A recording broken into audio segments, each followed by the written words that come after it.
Welcome to the Port Charles Update with your hosts, Mish and Mel.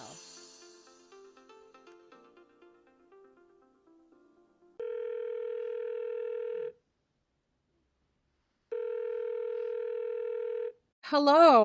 Hello. Another Friday, another week of GA. Another week. And I don't think Charlotte expected that she'd have to work for free.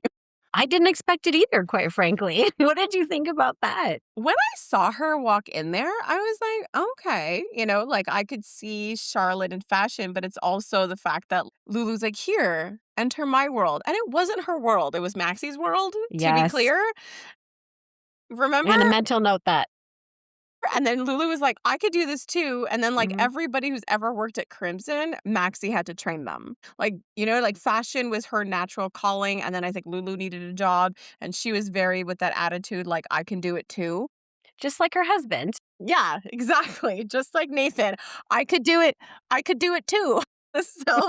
So I mean, it was unexpected because you're bringing Charlotte back into the Nina orbit. And also, yeah, I just felt like it was Lulu just trying to be like, hey, come into my world. And Charlotte's like, I'm in neither of your worlds. I'm above your worlds. She knows exactly what they're doing. Well, this is exactly it, right? And this is what's hard for me. I kind of ignored Lulu and all of those scenes and really focused on Charlotte because I I try love. to as much as I know you possible. did. But just focus exactly that. The minute you see her, you notice, of course, her attire and the way she's carrying herself.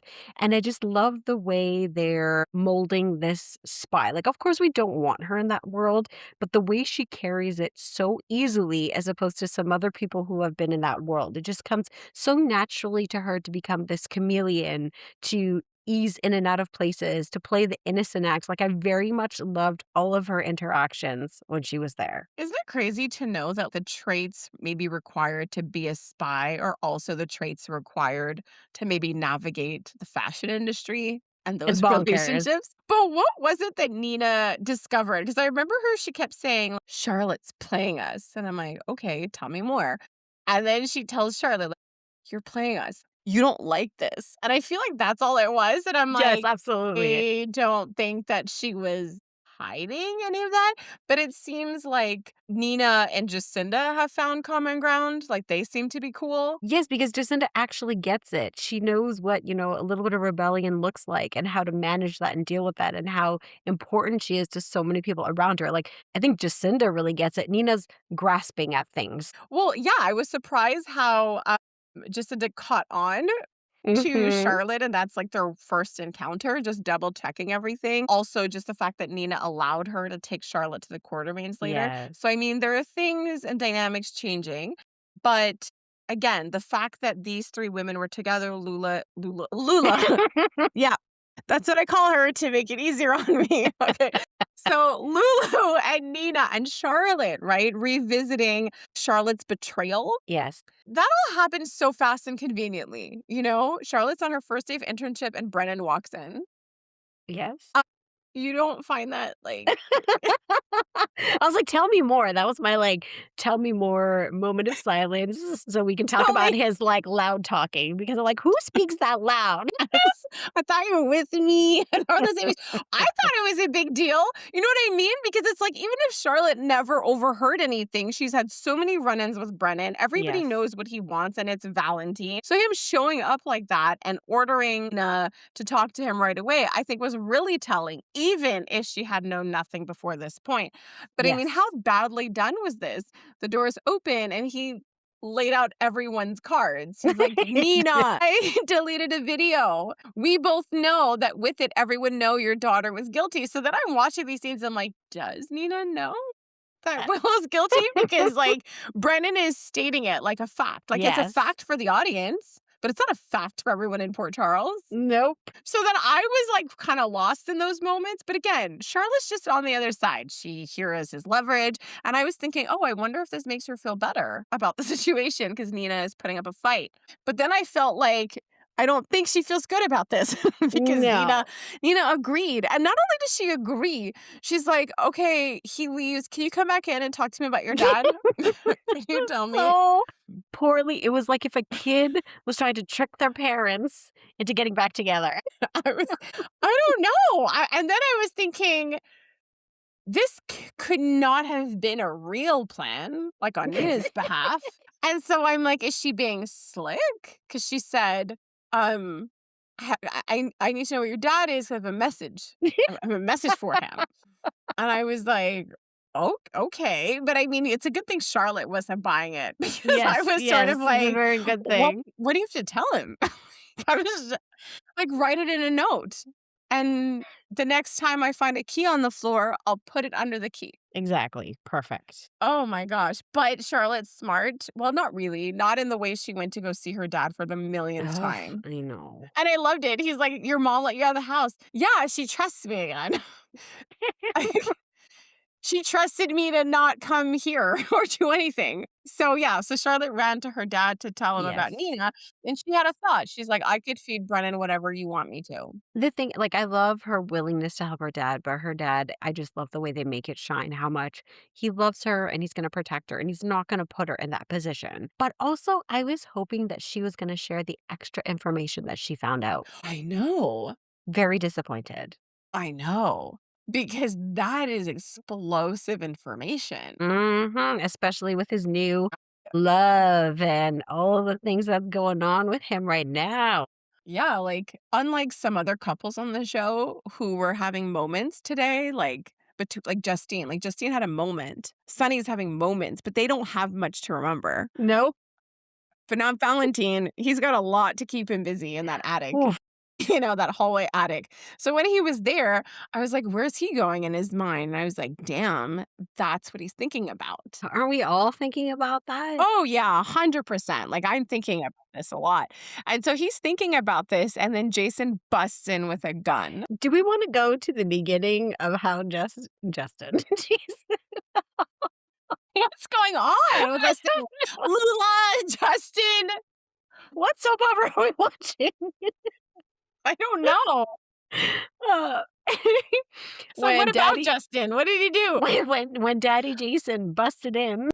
Yeah. Oh, when he busted into the bedroom. Oh my gosh. How am I skipping that? This honestly, I don't know what's going on with us this week. Yeah, he busted into her bedroom. Mm-hmm. And she was like, because like in my mind, I was stunned and I'm like, they're close. This is crazy. He's like, she's my best adult female woman friend. And I have a key to her home, and it leads me to her bedroom. And I'm thinking, yeah, I'm sure no one's confused about your relationship Right? when you say it like that. But at least she had a reaction. This is different. These were Right? boundaries were shown. I mean, he was such a dad. And then she was like, what are you doing in my bedroom? Can you go outside, take a change? And then she changed. And then they had that scene, right? Whenever a third party's involved in the triangle, where you're like, get out. I want to speak to her. And then he was like, not unless Carly tells me to go to my attic. I love And that then- part. And then Carly's like, you can go to your attic. Like, thank you very much. You can go back. That's amazing.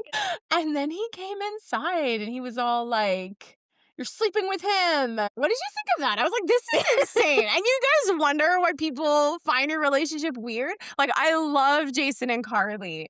But like, what? But I kind of love that they integrated a lot of stuff that we said. Like, I did feel that the conversation included a lot of like moving on statements, a lot of like, we can't keep busting into each other's rooms when we're with our lovers. We can't keep stopping each other from committing crimes. Can't keep doing this. You need to like focus on your lover, not my lover. Boundaries were made. Well, that's exactly. We've been wanting for so long some type of Something. conversation that acknowledges Carly's growth, how their Yes. relationship has changed, but not dismissing that deep love and connection. It is Mhm. always going to be weird. We have no idea what type of end game they have planned for these two, but I truly loved what we got to see with their relationship this week because as mad as he was, what right does he have right now? She's capable of so much that he didn't even realize because he still sees a little bit of the past and still discovering the new. He's still discovering who he is as a person right now and navigating those roads of what it is to be a father but still want to be the hero and all of this. So that conversation between him and Carly was really so layered and so needed. Like, what was your favorite part of that conversation? Like, I liked their conversation a bit later in the kitchen, but what was your favorite part in the bedroom? Well, my favorite part of the bedroom was, but like when you were talking just now about Jason, about discovering himself and being a father, and in my head, I'm thinking that would have been the one part I would have left out of all this. I think in terms of what Yeah. I discovered about being a father is absent, like Yeah. I mean, he's trying to find caretakers, like, all over yes, town, absolutely, he's which is responsible in that way. responsible. He didn't just, Yeah. like, depart. No, but I just like, I don't know, in my head, all I keep thinking about is, like, when you're taking attendance in class, and Yeah. that's Jason as a dad. Absent, not here.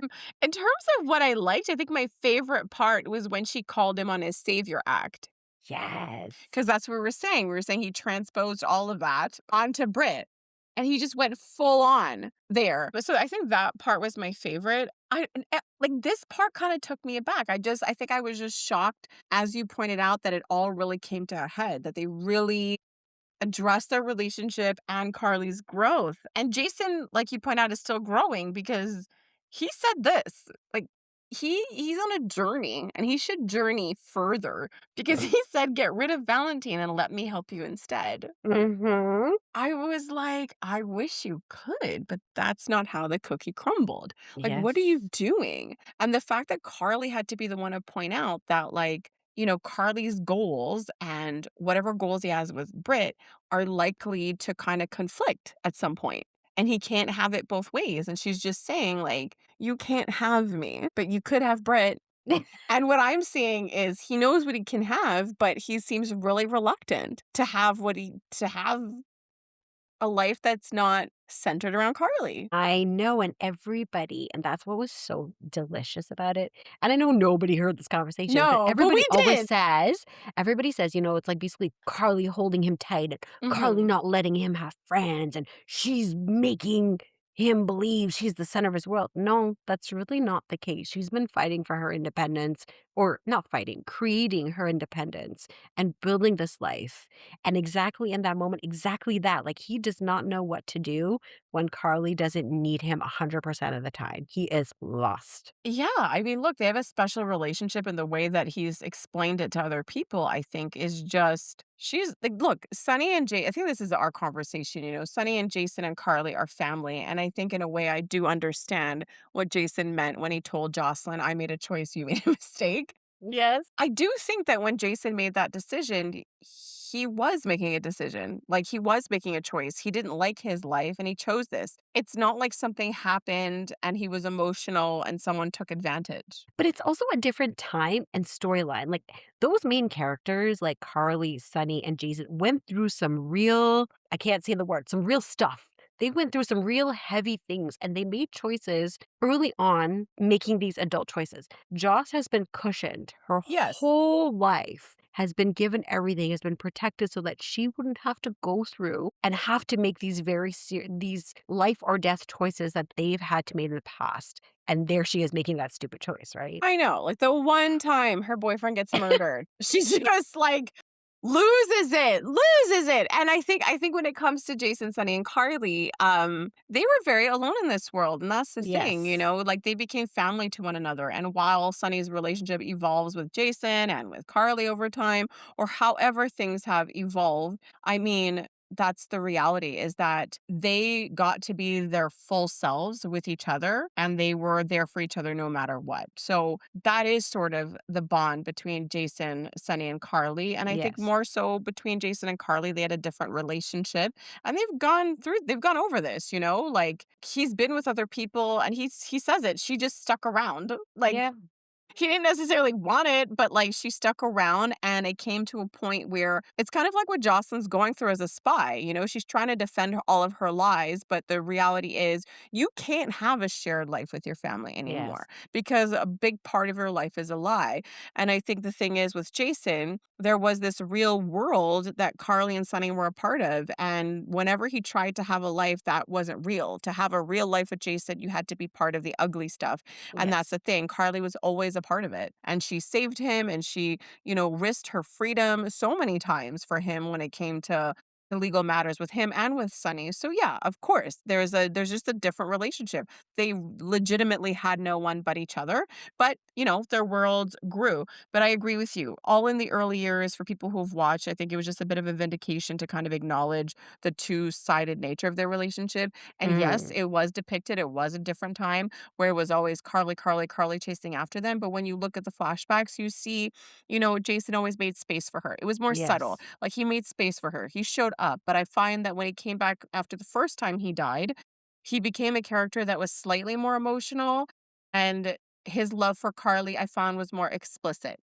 So Yes. I found that ever since he came back, I finally got to see it be mutual and more than just these subtle actions, but more, I don't know, like more explicitly. So, I mean, again, Jason has a lot of growing up to do, but I definitely appreciated those scenes because I think it acknowledged some stuff that we felt was just dropped. Absolutely. So then by the time he goes to see Valentine, that was just hilarious to me, and one of my favorite lines was, "And here I was worried you'd overreact when you heard I slept with Carly." He's so chill and so calm, and, like, I can't believe he got away with saying that. Oh my gosh, and that's the thing, like, you point out everyone's perception of Carly, and, we've all watched over the years the rough time she gave anybody who stepped into Jason's life, particularly Sam. I Yes. think she had to deal with that kinda stuff the longest out of everyone, and I just found it so funny because I'm like, Carly's done a lot, but she certainly never held any of these women at gunpoint, and I feel Thank that was a you. little extra dramatic on Jason's part.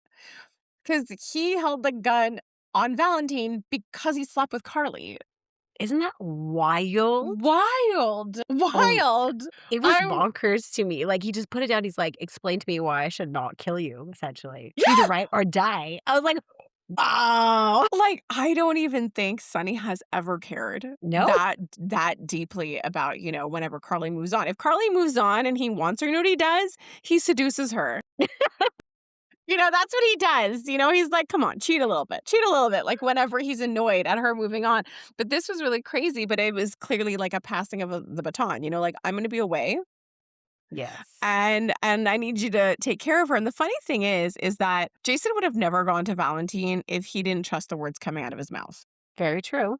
And this is not the first time they've had like a little heart to heart. He had a talk with Valentine right before he was taken to Steinmauer. Mhm. And I think he went to talk to him on behalf of Anna, but whatever. They had like an exchange. Oh, So I'm just yes, okay. saying, they have somewhat of a relationship. And I think it's pretty clear for me anyway that like, he trusts Valentine and they spoke in code. Valentine says, I always look out for number one so you don't have to worry because Valentine wanted to speak to Jason in a way that he knew Jason would get him. But I think Jason Yes. knows better. Valentine is who he is, but I think he knows he will take care of Carly.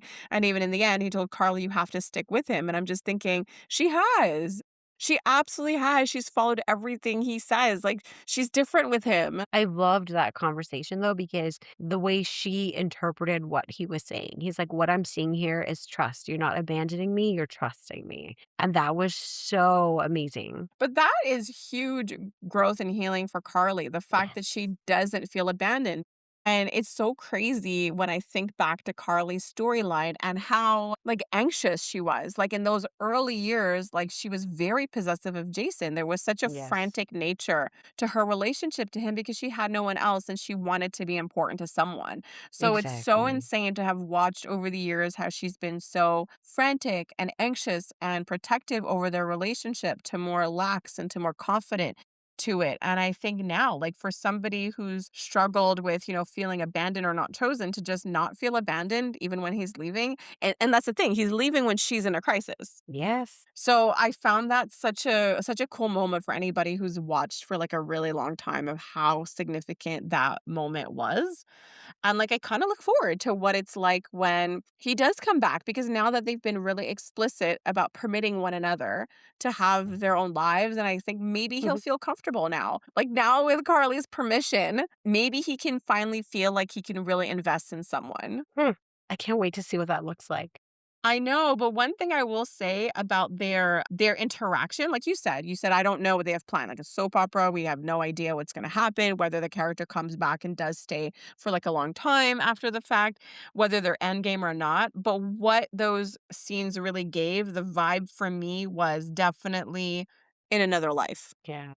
And I feel like that to me, should nothing ever happen, I feel like that's been validated. Like the level of love to me is like way more than friendship. And I felt Yes. like at the very least, what I saw in that goodbye was, I love you so deeply and it's hard to like be with someone else in this life. And I know we have to let each other go because we've never had that option. And we can't keep doing this. Like when they Yeah. put them back together to get married when they thought Sunny was dead, yes, like even the actors felt it was paced a little quickly. But when they had the conversation in the montage and they walked me through it, I was Yes. like, damn, of course I would have loved to have been paced through the story. But when they kind of said, and you realize it made so much sense, when they Right? said, like, we were in love. And then I watched the old scenes where he's like, I'm not going to let myself ever be hurt. And then their fear of losing each other, that they never were like not in love with one another. They just kind of hid it. And that's why they were so weird with each other, so overly involved more than friends. So it made Yes. so much sense when they kind of explained that. Like they had to box away that love because it felt so big, so scary, so dangerous. And they never wanted to lose one another. So that made sense to me. So when I saw that goodbye scene, I was like, you know what? I'll take that in another life. Yes. And I felt like that was a goodbye, and I think I'm okay with it. So I definitely love those scenes. And I loved her parenting advice. She was like, tell Danny you're going and you don't know when you'll be back. Yeah, And I'll be be here. truthful. So I mean, I love the advice she gave to him. So yeah, all in all, happy with those scenes. And I really feel that Jason, I love how unbothered and unthreatened he is. Because even when Jason comes in, most people in Valentine's shoes would have felt really threatened. Like True. Isaiah. Isaiah is a bit of a nervous lover. You know? He's like, "Oh my gosh, this man is here. I don't like this." And he would have felt really insecure if Portia had said, "Leave," like if Curtis was there. Yes. But like Valentine like didn't care. Like he was like, "Meh." And even when Jason came in, he's like, "Yeah, I figured you'd be upset. I heard you like were an accessory to Carly's life." But like so unbothered. And that's what makes it hot. Yeah. His confidence, like, was he thinking back to that scene? Was it him that was daydreaming or Carly? I think it was He Valentine that was was day daydreaming. which I love. I love the role reversal, right? Of, like, him daydreaming about the whole situation, and even, like, when they woke up beside each other and just, like, when she stood up and he asked her, "Did you do this to make Jack jealous?" Or something Yes. along those lines, and she's like, "Were you consenting adult?" And she, like, walks over to him and kisses him. I'm like, OMG. They're definitely making her like very in charge of this relationship. Yes. And I think when you think growth, like from Carly in the early years to now, it's kind of cool, full circle moment to like offer up this kind of relationship. And it makes me think about the fight she had with Jason in her kitchen about Brennan. Cause like, what are you doing? Like, why are you even doing this? And then she said, it's nice to be wanted. Yeah. And I was like, oh, that's so interesting that that's sort of where she was, to be wanted, desired again. And I feel like that's where Valentine comes in and gives her the real thing. Yes, it is everything on every level, apparently. So this was something they were talking about. So when Carly and Jason were together, obviously Jocelyn came up Yes. and they were talking about it. But it kind of made me feel like, well, Jocelyn is Valentine. Like Jocelyn's going down this road and she doesn't really understand why it's like a big deal at all, Yes. or why anyone's having a reaction. But like I don't think she's ever really stopped to understand that like Valentine being an agent has followed him. Like both Anna and Valentine have been targeted by the WSB, the very Yes. agency that you devote your life to. At some point, all the skills you're taught, you use it against that agency because you are disposable at the end of the day. Yes. And I mean, it's just cool, the generational aspect, like we talk a lot about her youth showing. And that's the thing. Valentine called her on her inexperience and Yes. you can have the noble reasons and actually feel like you're saving the world, but as an experienced person in the WSB, it's not all that. It's not that, they take advantage of that, but it's really like a business. There are Truly. other agendas and you're being trained to enact other people's agendas. And at some point, you're disposable. Absolutely. I love that he gave her, like, a stepdad speech. He did. He did. All her mother's lovers visited her this week. And just to kind of point out, like Valentine's choices, affect Charlotte. So I think like that's so interesting right now. And I'm so curious about Jocelyn's long-term journey. Like, I don't know if this results in her kind of getting out of the WSB or whatnot. But the reality is the choice she's making now, has similar negative impacts as, let's say, Carly Jason's life as well. Because we're watching it right now in real Yes, time with absolutely. Valentine's story. So Jocelyn, still on the rampage, if you will, Yes. but she gets to finally have a meeting with her boss who says, "Hey, I want you to stay asleep and I've deleted any record that you exist. I hope that makes you feel valued, a valued member of our team."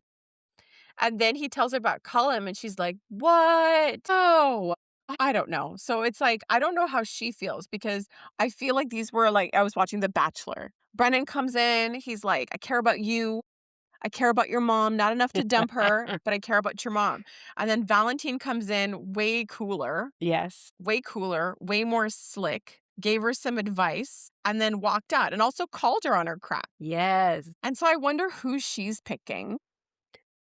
Is she suddenly going to root for Brennan, or is she going to kind of be like, is she going to be intrigued by Valentine as a spy? Is she going to value his opinion even though she doesn't like him? Like the fact that she looked at him and said, "You're overestimating your importance." Yes, I was like, I don't think so, Jocelyn. I think you're overestimating yours. But I exactly. love his line. He says, or maybe you enjoy making the same rookie mistake, underestimating your enemies. Love, love. So good. And then she shows up at the Quartermains Mhm. and starts to have a conversation with Danny. Yes. I was just like so mad. I was like, don't talk.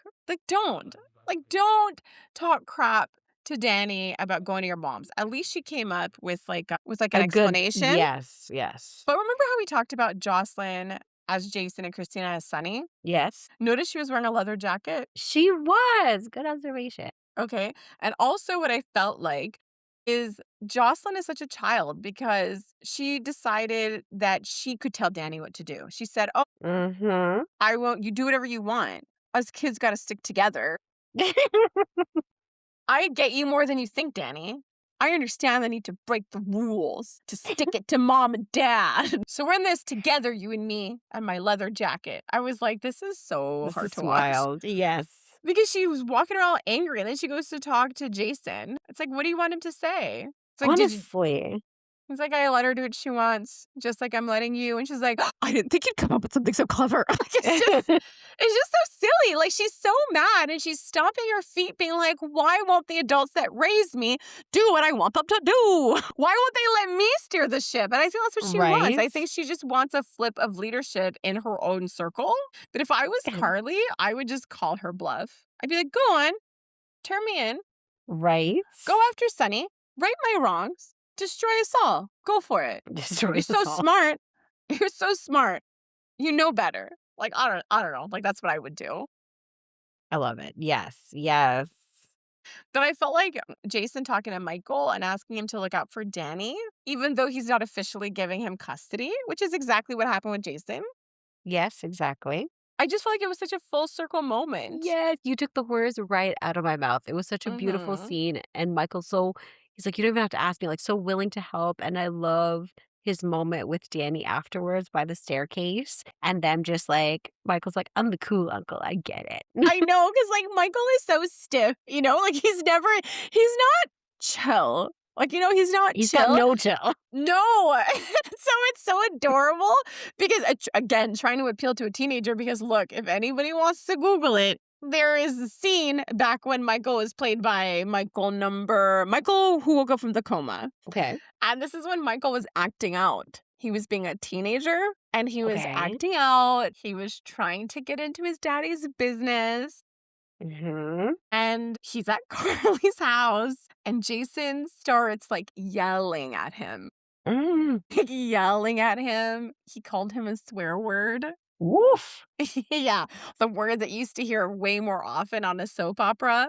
Full blown went at him. So I find, it's just so funny watching this, like knowing how Jason handled Michael as a teenager and how he handled Danny in that moment. Yes, that is it. Yeah, I can only imagine, but I love the direction this is going.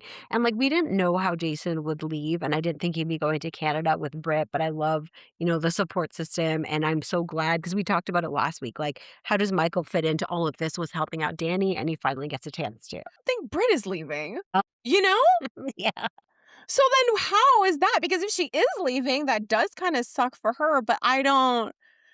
How do you start this such fun friendship affair with Lucas My gosh, so and then cute. leave us hanging? Yeah, that's not cool. I can't really wrap my mind around. And her cute little moment with Rocco and he hugged her Oh my gosh, those two, just everything she said, in the in her disguise of coded way. Yeah. right, like so cute and like Lucas witnessing the whole thing and just how much Rocco truly cares about her. It was really lovely. Well, I think it's the fact that Lucas also sees her and he was not shy about telling her what he saw and Yes. even defending her love for Rocco, saying that Lulu views you based on the past and she's not considering who you are now. And I'm like, that's weird because like Lucas is seeing Brit through our eyes. Yes. But it's also the fact that they haven't shown us this Brit in a long time. And I mean, it's just so interesting because look at what you developed with Lucas and Brit in such a short time in such a genuine way. Like I felt like they have like how I talked about Brit and Elizabeth, that they bonded through common ground. And I Mhm. think Lucas, out of everyone, can absolutely understand loving a kid. You know what I mean? After his whole Yes. experience that he had with Wiley. And then when she asked that he watch out for Rocco, Mm. that Yeah. was crazy, and then the mention of Brad that his head would explode. So I absolutely love all of those scenes, but yeah, I'm just not convinced Brit's going with Jason. So I am curious to see what this exit is. Like, Obrecht left, and I just don't think Brit will, not after this relationship with Lucas. That's true, right? Yeah. Man, okay, now I'm stumped again. So I wanna say this, okay, about, like, characters that have come back from the dead. Okay. So, oh yeah, we're all excited because, like, Ethan's coming back. Yes, Ethan's coming back. He Yeah. finally deplaned. Yes. Yeah, he's been in that suit for I don't know So how long, long, so and I'm long. so excited because it's like he had a relationship too with, like, Olivia. You know, we don't see much of her, but they went on that mission together when Ned thought that she was sleeping with Robert. Yes, Although she had a crush, like, let's be real, totally. she had a crush. Okay, so I'm happy with that. You know, if Jason's gonna be gone for a while, give me a little bit of Ethan because shockingly, Nathan's not really filling a hole for me. Really not. Like, when he came back, it was like, "Oh." And then I saw where the story was going, and I was like, "Ooh, this could be interesting, but are you filling a hole for me? No, and especially not after today." But where I really feel that they missed the boat on bringing back a dead person, Yes. I feel like they missed the boat with Pikeman. Like, Pikeman was the time where you could have brought Julian back. Okay? Yes. Like, if you were gonna bring back anybody that would be, like, captivating and really fill a hole and blow up story, Mhm, Julian, mhm. could you imagine? Because when I think about what Lucas and Marco are navigating, just the mob dad thing and trying to figure out Sidwell, even though there are way too many people involved in the Yes. Sidwell storyline and who is gonna take down Sidwell, could you imagine that Julian comes back from the dead, even though we know that old Julian would have been working for Sidwell, because that's how that happens. Like Cyrus had him work for him and then blew up Lulu. So could you imagine Julian coming back and he's the reason Lulu's like in a coma? Yes, okay, But okay. what if he becomes a hero because he saves Sidwell? Like, not saves Sidwell, No, but but saves but the town from Sidwell because suddenly, in his death, he became a competent mobster. Now Ava's family's growing. Lucas has his daddy back. And now it's like our daddies are like rivals. And now Britt doesn't have Jason, but Britt was once with Julian. Oh, is that going to be weird for Lucas if she dates his dad? yeah, totally weird. Okay. But I feel like Julian was where I would be like, yeah. Like, if you're going to bring back anybody from the dead, should have been Julian. Yeah, he was really good. Like towards the end, I was really sad to see him go. Yeah. And I mean, I just wanted to give him a chance to be just a better mobster, to be honest. But this is what I'm thinking too, okay? About Delilah. While I Yes. understand her last name is Wilson, the mere fact that she had a list of galleries makes me think she's a Jerome. Okay.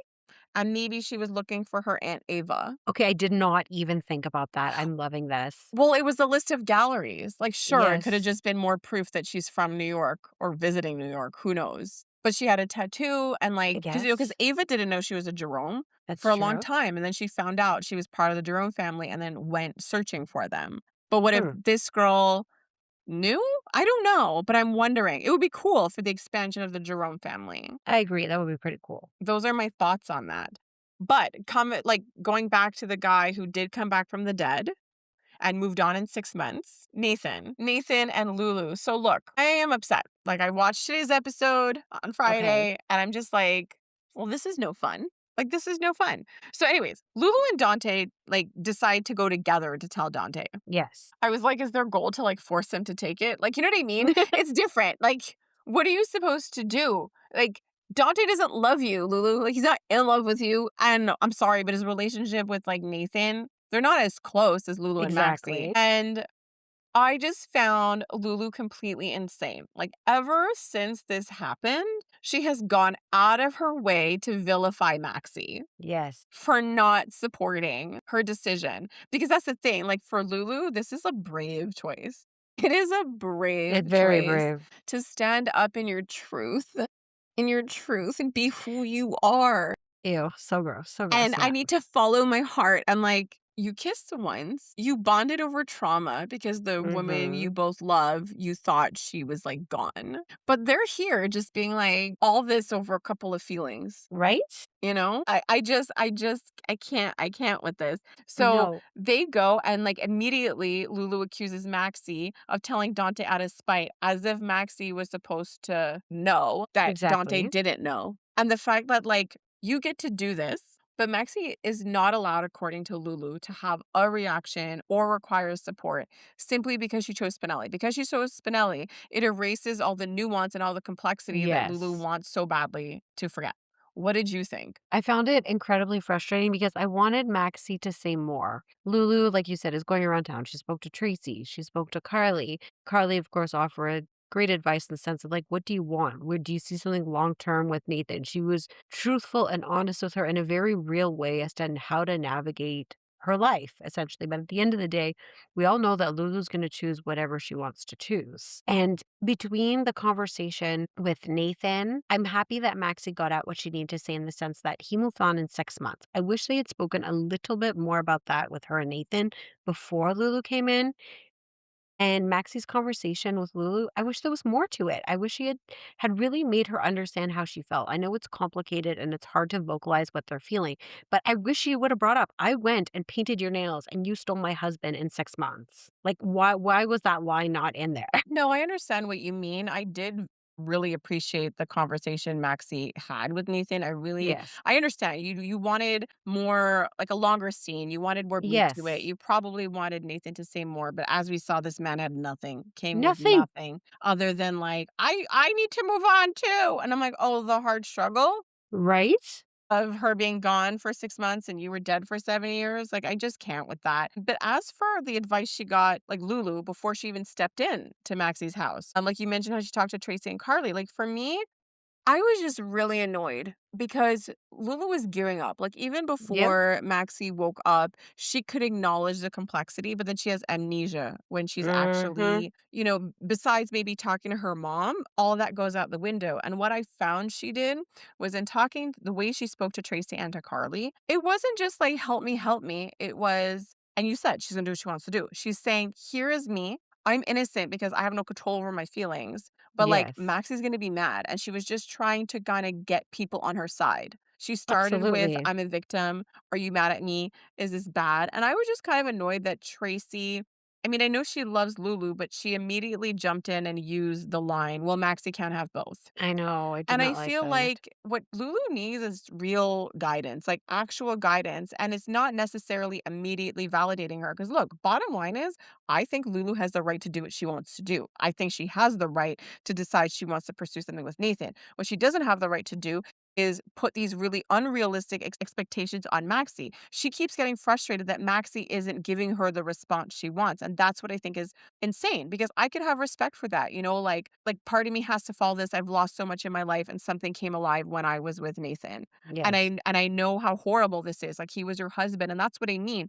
There's no accountability or humility. And fine, you did not have that with Felicia, but to not have it with Maxie, but also to vilify her behind her back. In her conversation with Maxie that you're referring to, she says says to her, "You're my best friend. I don't see you as an obstacle." You have painted Maxie as nothing but an obstacle since Mhm. before her coma. And I just think that even in her conversation with Tracy, I think she got to hear what she wanted to hear. But I really do not appreciate framing this moment in her life as making her a Spencer, because that's what she took from it. Like Yes. Tracy brought Luke into the Ugh. situation, and then she was just like, moral of the story, being with Nathan makes you a Spencer, I think is exactly what Lulu interpreted. Like during that whole conversation, Tracy's saying, well, if you don't pursue this, everyone loses. I'm like, literally, nobody loses. No, Like, really nobody not. loses. And I mean, I just find like you got yourself in this situation. She's like, Tracy, are you asking me to be selfish? It's so weird how she flips the script.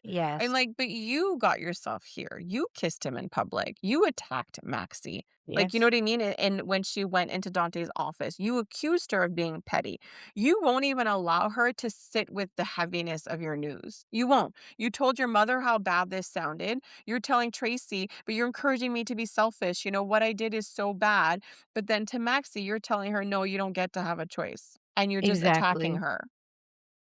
And she Ugh. doesn't understand, just like how you're free to make a choice, she's free to have whatever reaction she wants. But I think this came up in Max's conversation with her. What are your expectations? And I think that it's so naive to not understand that even talking about it, the choice to talk to her is you risk the relationship. You risked your friendship with her the moment the feelings came. And I hate how everything is getting like pushed under the rug in a way. Same. And I'm hoping that's a fake out and not the story, because if this is the story you're telling me, no, thank you. Like, at all? No, I'm not buying it at all because exactly that. Like, we didn't even bring up the point of like Lulu saw Maxie mourn Nathan Yeah. before she went into a coma. Like, there were so many levels of like just digging into what this whole best friend means and Mm, how she shows up for Maxie in her real life. Just because she showed up for her, I'm doing air quotes and you can't see me, to help take care of her kids with Brooklyn, doesn't erase the fact that you're doing this with Nathan. And it's not even that you're doing it with Nathan, is how. One, yes, yeah. that you are, but also how. So, like you, I'm really hoping that there's more fireworks in store because I really can't see how this is all going to be one big happy family. Right. And I also don't see like Nathan being on the show long term either. So then make it interesting. And Right? so again, she was on tour, right? It's not an apology tour, it was a free pass tour. Let's Yes. accumulate them. And with Carly, I'm glad that she kind of stuck up for Maxie, because it's like, while Lulu is her cousin, look, I'm not gonna lie, I'm kind of tired of everybody's loyalty to Lulu. I'm tired of Carly's loyalty to Truly. her because they're Spencers. I think if anything, Maxie was more loyal to Carly. Like she literally left Nina, went to Carly and said Nina was with Sunny. Exactly. I'm sorry. There is no planet in which Lulu would ever have Carly's back in the way that Maxie did in that moment. That respect. Like, Nina is her family and she's still her family. But she felt so strongly about what Nina did and how wrong it was to have done to two people who were married. Exactly. And, Lulu did things like send her son to jail. You're like Okay. saying all of the good things. Yes. Oh my gosh. And so I liked that when Lulu just started going off, Carly stepped in to defend Maxie and says, well, maybe she was just going to get support. You know what I mean? Like when she kind of said like Maxie was doing it out of pettiness to go talk to Mhm. Dante. I love that Carly called her out on her attempts to vilify her and to Yes. look for like an alternate explanation, just to understand that she could be hurt, shocked, blindsided. But also what she said to Carly bothered me. She said, "Maxie told me, like, I can't be friends with her. Our friendship is over." I'm like, "Wow, that's like a bold-faced lie." What she Yes. says is, "Don't expect to have my blessing." Nothing Yes. else was discussed. No, like, how are you gonna fit into my life? So it bothered me that from the very beginning, Lulu has made this all about Maxie. Maxie's being really horrible about this. She made her Mm. choice. This is about Lulu living on her own terms. Maxie told Dante on purpose, like, and all of the defensiveness. I can't believe she doesn't want me to be friends. Like, this is how she's been. And then she has the nerve to show up at Maxie's and then she looks and Mm. eyes Nathan kind of like that jealous girlfriend, like, what are you doing with your ex? What are you guys Yep. doing? And I was like, wow, I thought you were here to handle your friendship with Maxie. You called it. You called it right there. What? You called what the fireworks are gonna be later, because even though if Nathan doesn't stay for long or not, but the reality is they're just figuring out this family dynamics. Nathan dropping off James, them potentially having family dinners together. This whole like reintegration of maybe Nathan being around more, not because Maxie wants him there more, but because James wants him there more. And maybe Lulu catches a look. It's not that Maxie will do anything behind Spinelli's back, but it's No. just processing the feelings or seeing Nathan with James because she hasn't really had that chance yet to witness him being a good father to their son.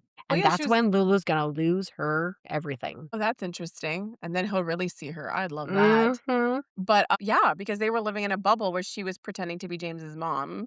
Mhm. You know, she was already pretending to be stepmom. Okay, that's interesting. That could be a possibility because she's the jealous type. Like, she doesn't like that anybody liked Brooklyn. You know, Yes, she didn't want to exactly. share Dante with Brooklyn. She didn't want to share Maxie. You know, she wanted to be the one and only. So I don't think she'll take kindly to this mature situation in which everybody is respectful and she's with Nathan. And Maxie and Nathan have barely had a chance to settle. Like, the Exactly. girl has barely woken up, so it's not like Nathan and Maxie have actually found a way to be exes. Oh, okay, now I'm Oh, okay with this wow. now. I love this now. I'm not okay with the way those conversations went. Oh, hell no. I love that Maxie called Nathan out on all this because that's what I was saying. Like, she had 7 years, we saw her grieve, and you said Lulu supported her in grieving. Not really, like, because they fought in those Oh, times.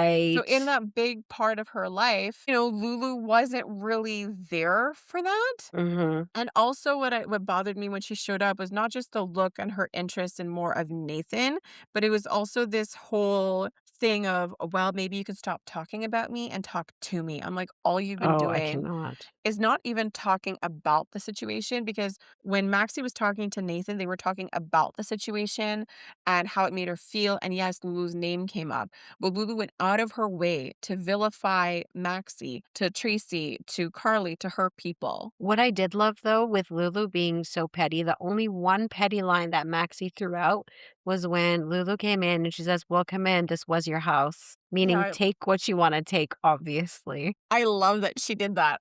Me too. So, when they were there and, Nathan's, like, ready to leave, Ugh. he's like, "I shouldn't be here for this talk." I was like, "Wow, so unappealing, you. Right? Get out, really.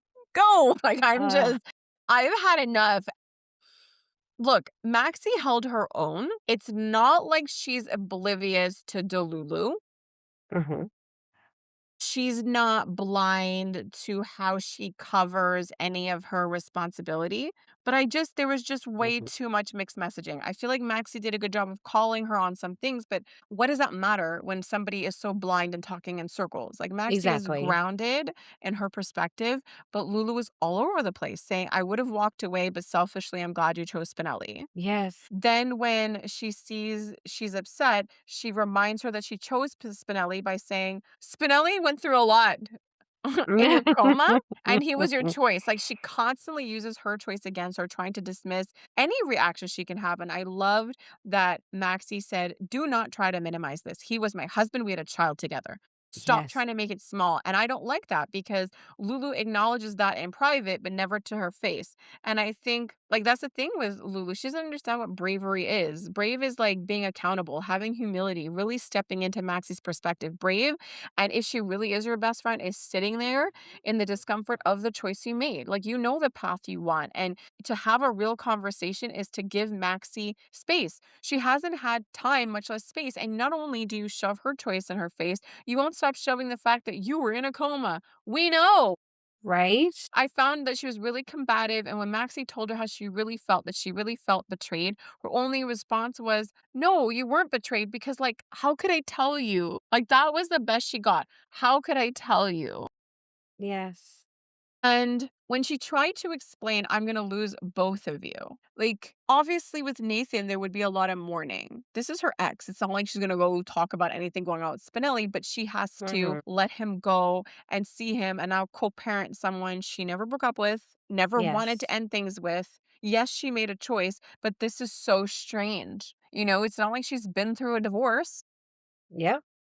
And that's the thing. Maxie was just trying to say, like, when she was fighting with Nathan, like, that was my person, and I would be mad at him. You had to do that just because you didn't know anyone else in town? Exactly. It's not like Maxie doesn't understand what it's like. She was in a coma for 4 years. You didn't see her and Dante be like, "Oh, we both love Lulu, so, it's inevitable." Like like that didn't happen, and I feel like Maxie calling on that, "How could you let this happen?" Really just trying to emphasize that it was a choice made. Like, you saw where it was Yes. going, and you could have made different choices for me, but you didn't. And I'm surprised she didn't answer to Lulu, "You chose Spinelli." And I'm like, and that he, if he wanted to be with you, I would have walked away. But like, how do I know that? How do Exactly. I know what it would have been like if I saw Nathan for the first time and he didn't start to have feelings for someone else? Exactly. So I think that there's a lot there, but I was just so shocked at how quickly it wrapped up. And I just couldn't stand it when Maxie was being so honest and vulnerable, saying, "I'm going to lose you both." Because that's the thing. Who do you talk to about Nathan moving on? She could be with Spinelli, but that's normal. You can move on with your life and then your ex moves on with someone. It can dredge up feelings. And who does she go to? And Yeah. the fact that she gave the dumbest answer and speech to follow, change happens? Like, oh my god, I really Change wanted I happens? yelled at the TV. We are not talking about friendships change because now we have to focus more on our own lives and we can't like be so involved in each other's lives anymore. This is not Jason and Carly. No. She's saying, like, what are you talking about? This is not about growing as people. This is about you choosing to date her husband and it makes things awkward. And the kind of friend and level of support and the space you occupy in her life is going to change. Like, it means, like, you're an acquaintance. Like, there's Yes. only so much she can share with you, and it's not her fault if she's not comfortable hearing about your relationship. You know what I mean? Exactly. And the thing is, like, it's about letting go of shared experiences, big ones. Maxie was there supporting her when Dante left her. She supported her Yes. through her divorce, mourning Dante and dating again. Maxie won't get that. She didn't get that when Nathan died, and she's certainly not gonna get it now that she's Nope. losing him a second time. And this is where Brooklyn and Maxie will get closer. Brooklyn will have her beautiful baby, and Maxie will be there to help her. And that's going to enhance everything with Lulu as well, because not only does she not have her best friend, Brooklyn and them are growing closer. There's still, parenting and all the love stuff we talked about earlier about Nathan and Maxie to happen. So Lulu is at a major disadvantage with Well, the people close to Maxie. but the thing is, it sucks because I think that you're right that it's really gonna be about, like, Brooklyn and the baby, but I kinda hate that because they had a friendship, but they're really throwing Brooklyn and Chase into this baby storyline, and I really Yes. do wish that we could just see Maxie go to Brooklyn because that is someone you could speak freely to, and their relationship was a little Yes. fractured after Lulu came back. Well, that's what I mean. I'm hoping that that will bring them closer together again. And I wanna see that, and I wanna see how does Nathan take it because he's there being like, "I don't," because like, Obrecht's prediction, "I don't like what Yes. this is doing to you 2," but how is he gonna feel when, like, Maxie is being supportive and they're finding their footing and Maxie is, like, closer with Brooklyn? Like, it would make sense. Like, what do you want her to talk to you about? Exactly. So yeah, I guess I am excited and I really just hope it's all an explosion. I wonder if Felicia will be part of that explosion. She tried to talk to Elizabeth saying like she's very upset about this and she's very upset Yeah. about Lulu and Nathan and feels it was wrong to Dante and to Maxie. And I felt like I get what she was saying, just like don't meddle, but also maybe you should have given her some space because we haven't seen well, we saw Felicia and Maxie, but we didn't see Felicia getting to share how she Yes. found out. And I Yes. wonder if that'll change things. Honestly, I think it will. How could it not? Because they're all talking about it's the beginning. We haven't even done anything. Like we're just exploring. No, you made out in the hospital corridor. For anyone to see. So I Yes. kind of wonder if Felicia will be part of that conflict or stoking some flames because she was trying to. She's like, Maxie, you can hate on her with me. We can hate her together, you and I, mother daughter bonding. So yeah, like, and then she hugged her mom and there was a look. So I guess I'm Oh, just a little yes. stunned. So, and she was being so mature about it. And I get it. Of course, we know that it's kind of like what they did with Curtis when they were like, oh my God, so what? Your dad left you for 40 years. Accept him. And I find when Hmm. Lulu was like, it'll change, but we'll get over this. We'll get past this. We can't. I just don't like that rush. You don't think that that's like a foregone conclusion that like it's going to be weird for Maxie. She should get space and that maybe at some point she'll be comfortable with Lulu again. But why does she Mm, have to fast forward that? So I hope that doesn't happen, exactly. but I would like a little bit more drama, please, in that area. Thank you. Yes, please. Okay, so other couples, Molly and Cody. Oh, those two, they're so adorable. But I'm loving the endometriosis storyline Yeah. because And GH has always been really great at bringing in storylines that affects, everyday people and how serious it is and bringing attention to that cause. So I'm loving all of this. I'm just wondering, and Cody's thinking she's the one now because she fainted. Yes, I know. Cody is so new at humaning and He relationships and trying is. yeah. Look, he obviously cares a lot about her, and like you said, I love that they're picking back up on this because they used the endometriosis, they introduced it for, like, a pregnancy storyline. But Mhm. I was a bit disappointed because it's more complex than that. It's not just, Exactly. and some people can still have kids, like Maxie in real life had endometriosis and she didn't think she could get pregnant and has her daughter.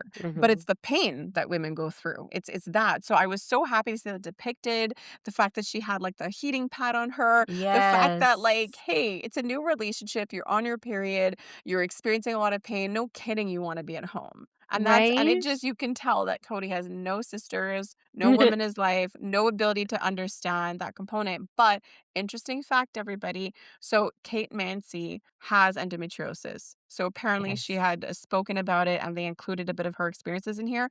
But I saw like this clip, if you go to her page, she did like an interview and they showed a clip. So I'm guessing this is a clip that's going to play next week of the Molly Cody conversation about endometriosis. Ooh. And Kate Mansi directed the scene. I love it. She's been taking on that role more and more, and I absolutely love it for her I and think for that was us. so, so cool. Yeah, it's awesome. Okay, we mentioned a bit mother daughter when talking about Felicia and Maxie, and it makes me think about, the moment between Trina and her mom, Portia, taking her to the salon.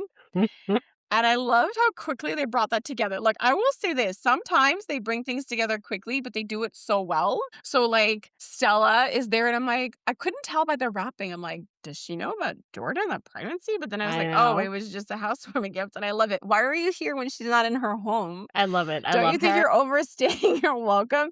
And it was simultaneous, but his back is turned, so I don't know if Stella's gonna be like, "Is this one of those times I have to mind my own business and shove it back in the purse?"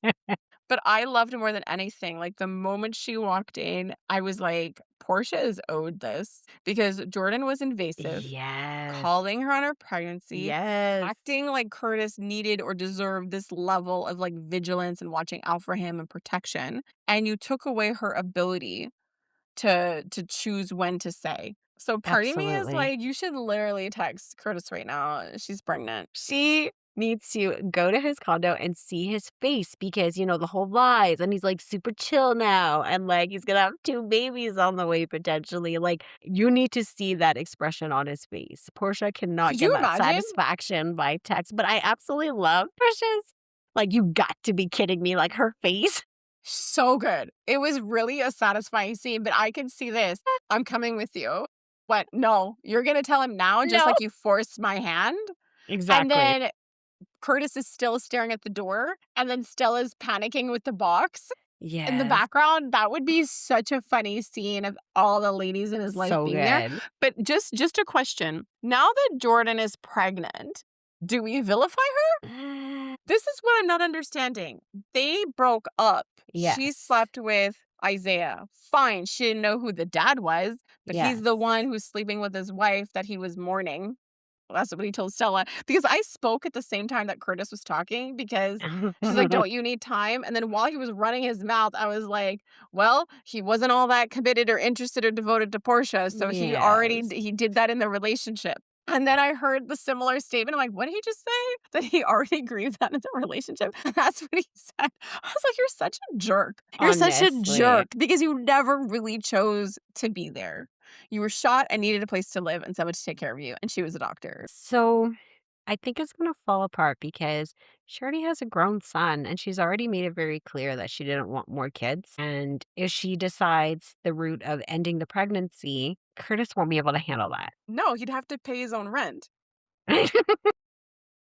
Him, like, selling the condo to Stella, I'm like, "Just stop." But I'm so looking forward to this mess, but I'm just annoyed. He won't acknowledge that Portia moving on was just fine, and everybody panicked when she was pregnant. "Oh my gosh, this is so Yes. horrible because I'm not even gonna call it an affair. You're moving on culminated in a pregnancy." Well, now that Curtis is moving on culminated in a pregnancy, no one's got anything to say about it? I know. Come on. But Stella will, so that will be super fun to So watch. fun, so fun. I have something to say about one other couple.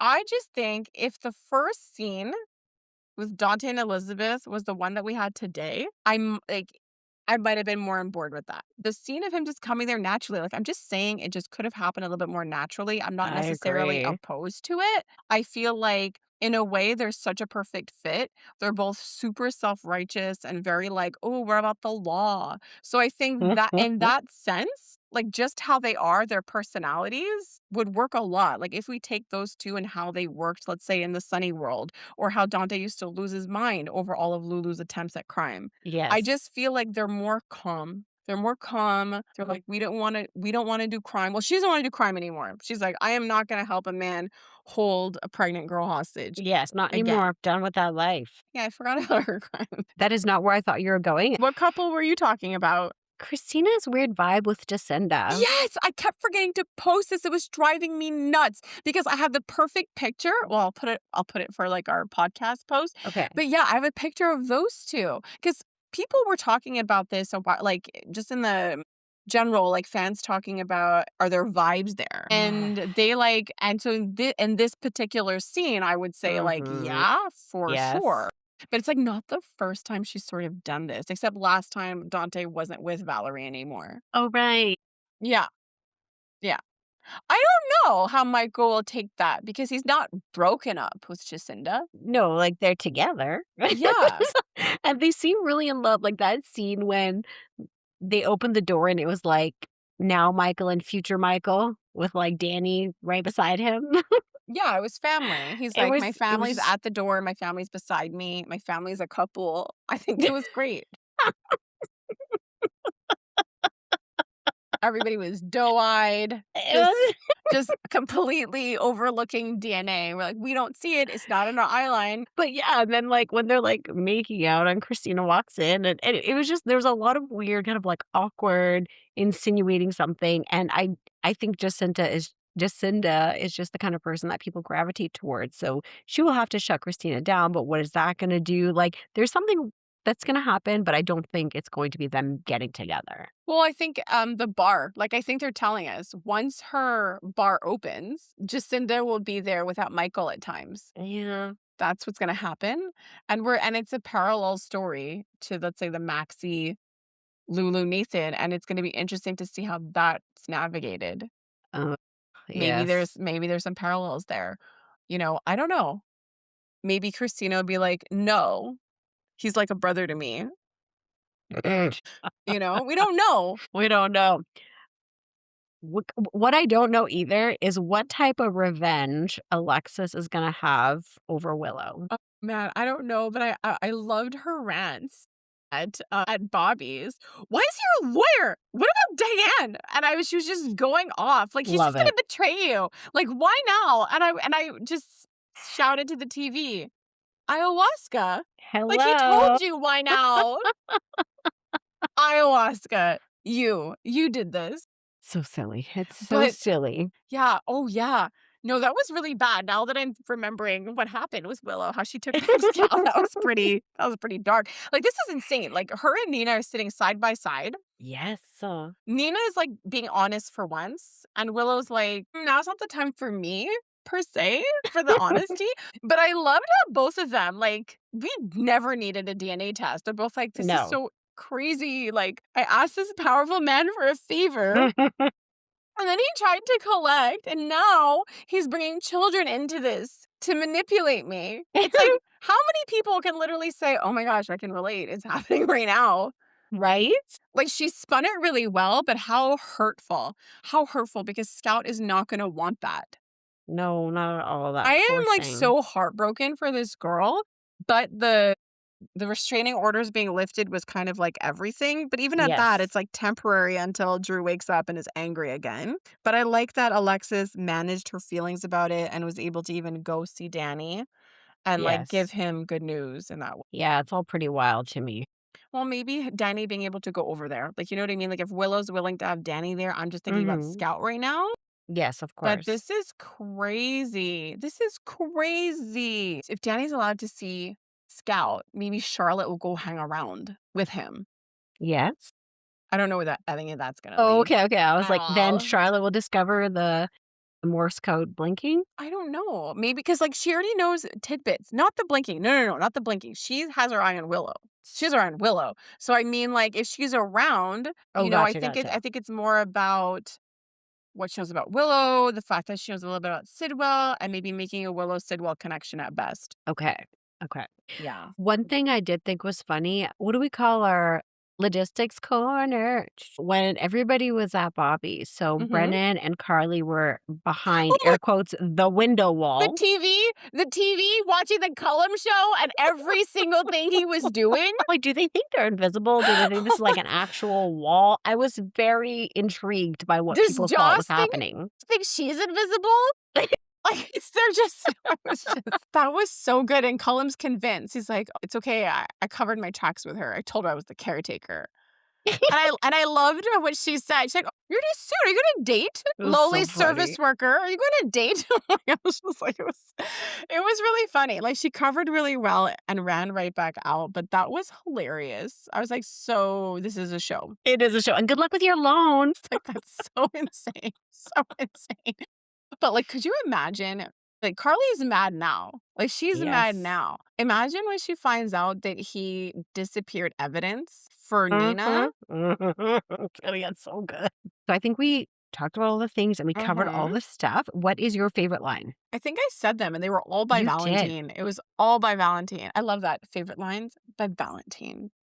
So, It does it's like sound great. it's like a fake fragrance commercial. It's so true. My line is not so like fun, but I just like what Elizabeth had to say when she was talking to Dante. It was that grief doesn't go away. It's more like your life shapes around it, That was a which I good thought was a line. really, really lovely line. And oh my gosh, stars, so many stars, stars So to that many. Bobby scene, stars to the Valentine Carly scene, the Molly's. Jason scenes with Carly and Valentine. Yeah. Sorry, I cut you off. You're going to say? It's okay. Molly, Lucas, Britt, Yes. Maxie, Lulu scenes more for Maxie than anything. Yes. I'm going to give Dante and Elizabeth some stars. I'm going to give the Portia Jordan crazy Yeah. stars. So good. Britt and Rocco. Yes, Britt and Rocco. Stella's face. She gets a face acting star for finding that pregnancy. I'm going to give a sad star to Justine and Sunny because no matter how hard they try, they can't remember. There's no flashback to be had. They can't remember. Like, I think Sunny had a flashback, and all she got when Yes. she walked out of the nail salon was just she paused and then walked away Yes. because she has no memory. It's so terrible. And I have like a star for like a normie moment that I really loved when Trina came to see her mom at the hospital and Elizabeth's like, oh, she's with a patient. And then she went upstairs with Brooklyn to see the baby. And then she like, Elizabeth called Portia on her cell phone and said like, oh, Trina's downstairs. I just thought it was like such a funny Oh my detail to God, add Mel. into it. I was like obsessed with that moment. I'm like, okay, that makes sense. Like, you don't understand how reassuring that was to me. I'm like, okay, so she did do what she was supposed to do. Like, that's where my mind goes trapped into like logistics corner. It's why it's developed because those are the moments, all the logistics of how things happen. That's what gets me. Yes, I absolutely loved it. Not gonna lie, it was such a tiny moment, but I was So like, I'm going to satisfying. note it. Yes. So satisfying. I have a logistics corner. Is Tell it just me. me? Or at the entrance of Anna's place, wasn't there a wall? And then this week, Gio walked in from the other side of the hallway. Did you see that? I was like, where's he going? He was walking around, he's walking down this hallway. And then it turns out it was Anna's place. And I'm like, I feel there used to be a wall there. Yeah, I was thrown off by that, but I didn't know why. Yeah, because it's wrong. That's why. Because There you go. it's not okay. What was your cutie pie moment of the week? This one was easy. Rocco and Britt. Yeah. Yay, I love that. Okay, so why don't you share with us your handle? Yeah, you can get the Cutie Pie coloring book on Amazon. And also the link is attached to our profile, and our handle for Instagram is at Cutie Pie Coloring. Oh my gosh, we did it. We talked about all the things. We covered all the stuff. That's a wrap, folks. Have a fantastic weekend. Bye-bye. Bye.